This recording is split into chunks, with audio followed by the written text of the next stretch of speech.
D G I S P R کی summer camp کے طلباء کے ساتھ خصوصی نشست۔ D G I S P R lieutenant general Ahmed Sharif Chaudhry نے سمر کیمپ 2026 میں شریک طلباء کے ساتھ خصوصی نشست کی، جس میں قومی سلامتی، دہشت گردی اور ملک کو درپیش چیلنجز پر تفصیلی روشنی ڈالی۔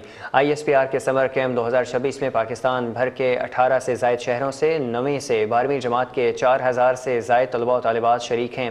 سمر کیمپ میں شریک طلباء و طالبات کا کہنا تھا کہ انہیں پاکستان کو درپیش داخلی اور بیرونی سیکیورٹی چیلنجز سے متعلق مؤثر آگاہی حاصل ہوئی۔ بلوچستان میں بھارتی پراکسی فتنہ الہندوستان اور فتنہ الخارج کی دہشت گردی کے ناپاک کردار سے بھی آگاہ کیا گیا۔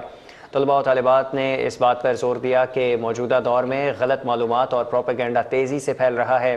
طلباء نے اس عزم کا اظہار بھی کیا کہ دہشت گردی کے خلاف پوری قوم پاک افواج کے شانہ بشانہ کھڑی ہے۔ آئی ایس پی آر کے مطابق سمر کیمپ کا انعقاد نوجوانوں میں قومی شعور بیدار کرنے اور ان کی صلاحیتوں کو نکھارنے کی جانب ایک اہم پیش رفت ہے۔